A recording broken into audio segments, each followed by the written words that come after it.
if we're looking to educate students, to help them learn about themselves, particularly to the sorts of courses that I teach, that learning will happen outside of school, outside of the institution. And I think a lot of that learning does happen in our community here.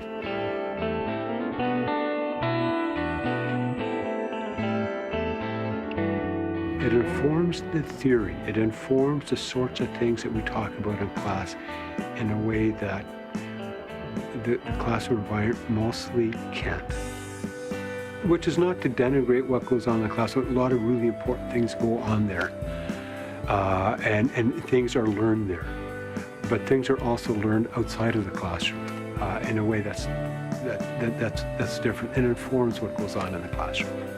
And raises questions that otherwise might not be raised. One of our very successful students who's now gone on to study law at a university in Eastern Canada and has done quite a bit of work at the United Nations. She did her practicum here in the city, in the inner city, working with children. She said, the things I learned about human rights working with girls in Winnipeg that were struggling to make their way.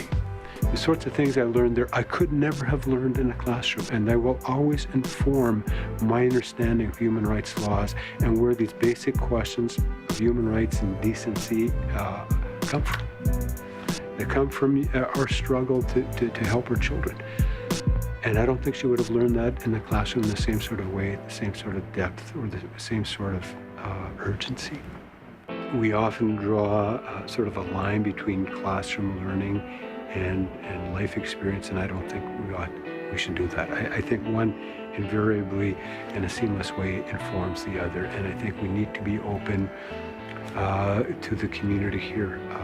There is a lot of knowledge and wisdom, call it what you will, that informs the theory that we discuss here in the classroom. There's a whole wealth of experience and insight and wisdom within the blocks, within 3 or 4 city blocks of where we do the academic work, and insight and wisdom that's derived from living life, and that enlivens and enriches the conversations here. Every year in one of the courses I teach, I bring in 3 or 4 people from the community who are heading up, nonprofit organizations to talk about some of the things that are germane to their life, why they do what they do. I'm struck with the time that we have to think and ask questions and to read. And I think we're provided the space and the time to do that here. So we have students have these incredible experiences on the street or in church basements or in schools.